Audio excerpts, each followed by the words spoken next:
नमस्कार, मी त्र्यंबक कापडे आणि आपण पाहतात त्र्यंबक कापडे डिजिटल. महाराष्ट्रात पुन्हा एकदा पावसाने चांगलंच थैमान घातलं. कुठे मुसळधार, कुठे महापूर, कुठे दरड कोसळली, कुठे रस्ते बंद झाले आणि कुठे झाडं उन्मळून पडली, कुठे रेल्वे विस्कळीत झाली आणि कुठे हजारो नागरिक तासनतास अडकून पडले. मुंबई गोवा महामार्गावर दरडी कोसळल्या आणि काही भागात वाहतूक ठप्प झाली. डोंगर पोखरले गेले आणि माती पुन्हा रस्त्यावर आली. शहरांमध्ये मोठमोठी झाडे कोसळली, काही घरांवर, वाहनांवर तर काहींच्या आयुष्यावर. हे दृश्य पाहताना प्रत्येक मराठी माणसाच्या मनात एकच प्रश्न निर्माण होतो, हे सगळं फक्त पावसामुळे घडलं का? या प्रश्नाचं उत्तर हा संपूर्ण व्हिडिओ पाहिल्यानंतर आपल्याला नक्की मिळू शकेल. हा माझा दावाच नाही तर ठाम विश्वास आहे. व्हिडिओ थोडा मोठा झाला आहे, पण तो शेवटपर्यंत नक्की पहा. आवडला तर लाईक करा आणि शेअर करा. चॅनलला सबस्क्राईब करायला विसरू नका. आज मी फक्त पावसावर बोलणार नाही, तर पावसाने व्यवस्थेचा जो बुरखा पाडला आहे त्यावर बोलणार आहे. कारण पाऊस हा निसर्गाचा नियम आहे, भ्रष्टाचार हा माणसाचा निर्णय आहे आणि या दोन गोष्टींमध्ये खूप मोठा फरक आहे. मुसळधार पाऊस थांबवण्याची ताकद कोणत्याही सरकारकडे नाही, वादळ थांबवण्याची ताकद कोणत्याही मुख्यमंत्र्यांकडे नाही, दरड कोसळू नये असे आदेश निसर्गाला देता येत नाहीत. हे वास्तव असलं तरी दुसऱ्या बाजूला एक कटू सत्य उभं आहे आणि त्याकडे आपण वर्षानुवर्ष दुर्लक्ष करत आलो आहोत. मला सांगा, जर एखादं झाड अनेक दिवस धोकादायक अवस्थेत उभं असेल, त्याची नोंद झाली असेल, तक्रारी आलेल्या असतील, त्यानंतरही त्याची छाटणी केली गेली नाही आणि पावसात ते झाड पडून एखाद्याचा जीव गेला, मग या घटनेला केवळ नैसर्गिक आपत्ती म्हणायची का? जर नाले वेळेवर साफ झाले नाहीत, पहिल्याच पावसात शहर पाण्याखाली गेलं, तर दोष फक्त ढगांचा आहे का? जर रस्ता 6 महिन्यांपूर्वीच तयार झाला होता आणि पहिल्या पावसातच त्यावर खड्डे पडले, मग त्याला अतिवृष्टीचा दोष म्हणायचा का, की निकृष्ट कामाचा? डोंगर कापताना शास्त्रीय नियम पाळले गेले नाहीत, उतारांना योग्य आधार दिला गेला नाही आणि पावसात दरड कोसळली. त्या दरडखाली अनेक वाहनं, माणसं दबली गेली. त्याला काय म्हणायचं? मित्रांनो, हे प्रश्न मी विचारतो कारण मला सरकार पाडायचं नाही, मला व्यवस्था उभी करायची आहे. आजकाल एक नवीन पद्धत सुरू झाली आहे. पावसात काहीही घडलं की पहिलं वाक्य तयार असतं, अतिवृष्टीमुळे. हो, अतिवृष्टी झाली, पण अतिवृष्टीने भ्रष्टाचार केलेला नव्हता. अतिवृष्टीने निकृष्ट सिमेंट वापरलं नव्हतं.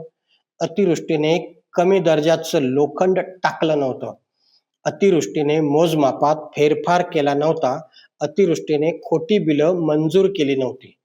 हे सगळं माणसांनी केलं होतं आणि म्हणून आज मला एक वाक्य ठामपणे म्हणावंसं वाटतं, सर्वच नुकसान पावसामुळे होत नाही.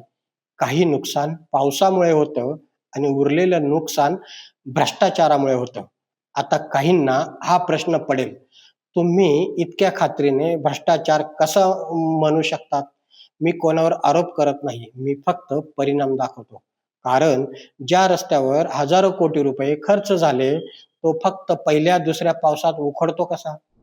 ज्या पुलाचं उद्घाटन मोठ्या थाटामाटात होतं, त्याच पुलावर काही महिन्यात तडे कसे जातात?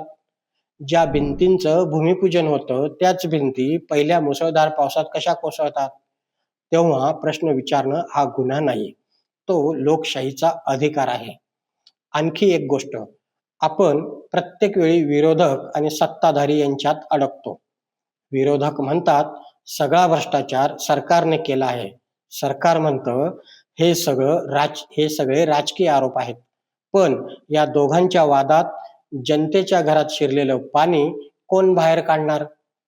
रुग्णालयात पोहोचू न शकलेला रुग्ण कोण वाचवणार? झाडाखाली दबून गेलेला जीव कोण परत आणणार?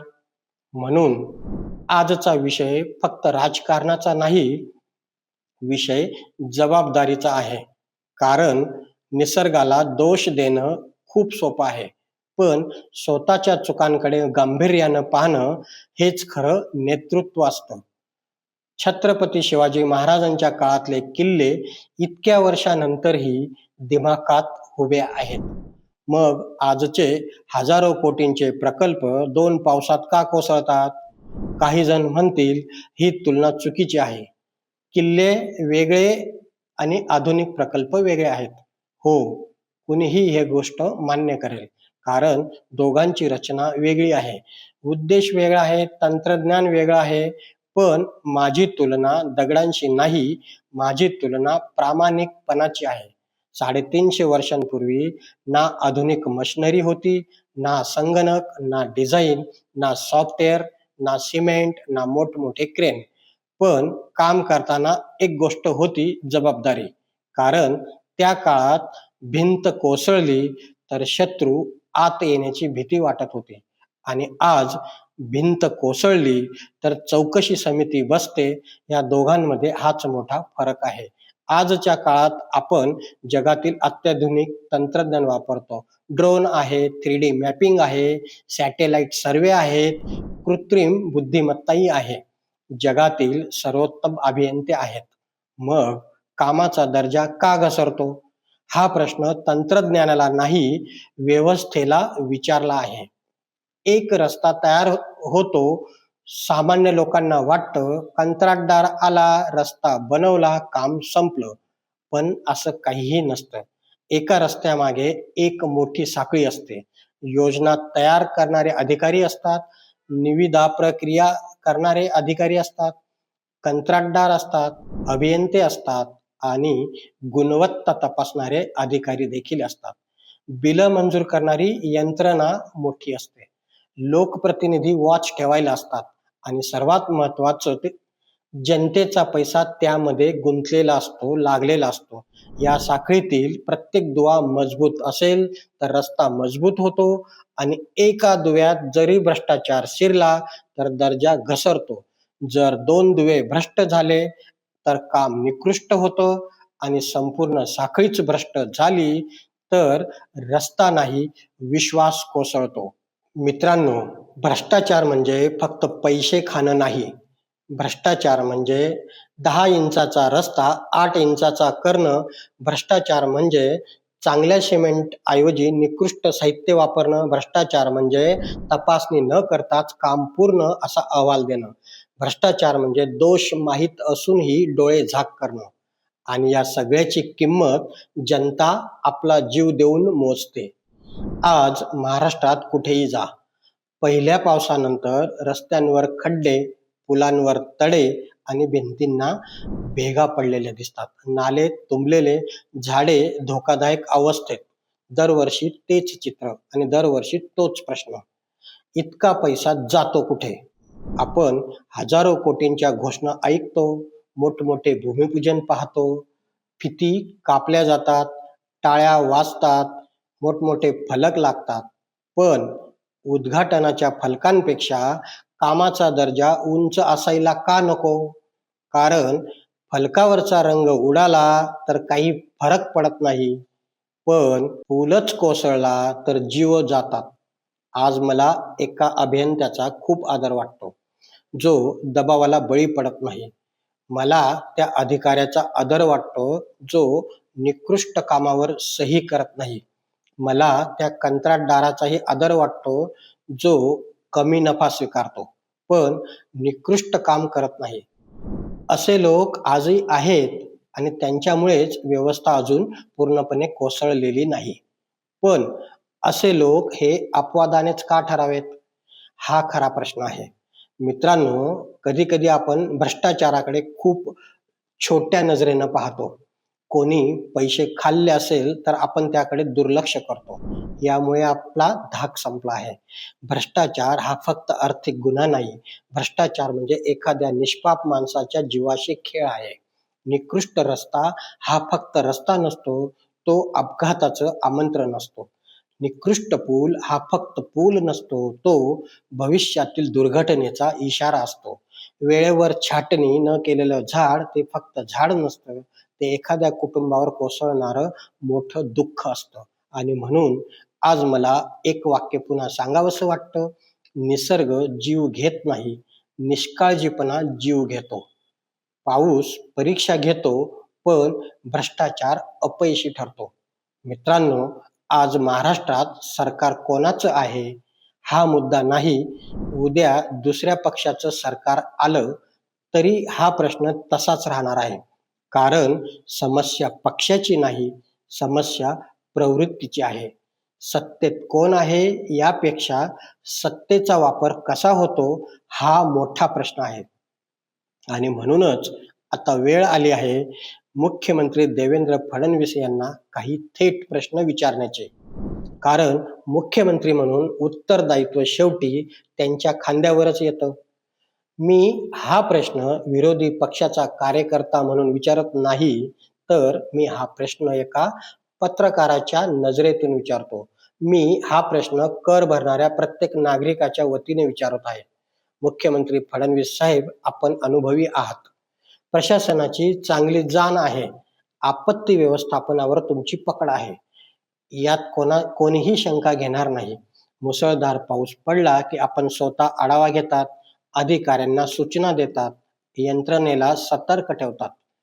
हे महाराष्ट्र उभ्या डोळ्याने पाहतो. पण महाराष्ट्र आणखी एक गोष्टही पाहता आलेला आहे. पाऊस थांबल्यावर जबाबदारांवर काय नेमकी कारवाई केली जाते? मुख्यमंत्री महोदय, सरकारची बाजू मांडणं ही तुमची जबाबदारी आहे. पण सरकारची चूक मान्य करणं ही सुद्धा नेतृत्वाचीच खरी ओळख असते. कारण चूक मान्य करणारा नेता छोटा होत नाही, उलट लोकांचा विश्वास मोठा होतो, तो वाढत जातो. आज महाराष्ट्रातील जनता विरोधकांचं भाषण ऐकून मत बनवत नाही. जनता स्वतःच्या डोळ्यांनी पाहते. त्यांना रस्ता दिसतो, त्यांना खड्डा दिसतो, त्यांना पडलेलं झाड दिसतं, त्यांना पावसात वाहून गेलेला रस्ता दिसतो, ठिकठिकाणी कोसळलेल्या भिंती दिसतात. आणि मग जनतेला एक प्रश्न पडतो, या सगळ्यांना जबाबदार कोण? प्रत्येक वेळी चौकशी नेमली जाते, दरवेळी चौकशी समिती नेमली जाते, दरवेळी अहवाल दिला जातो आणि मग सगळं त्यानंतर शांत होतं. हा अनुभव आता महाराष्ट्राला नवीन नाही. आणि म्हणूनच आज जनतेला चौकशी नको आहे, जनतेला शिक्षा हवी आहे. ज्यानं निकृष्ट काम केलं त्याला काळ्या यादीत टाका. ज्याने खोटी मोजमापं मंजूर केली त्याला सेवेतून बाहेर काढा. ज्याने जनतेच्या पैशांवर डल्ला मारला आहे त्याच्यावर फौजदारी स्वरूपाचा गुन्हा दाखल करा.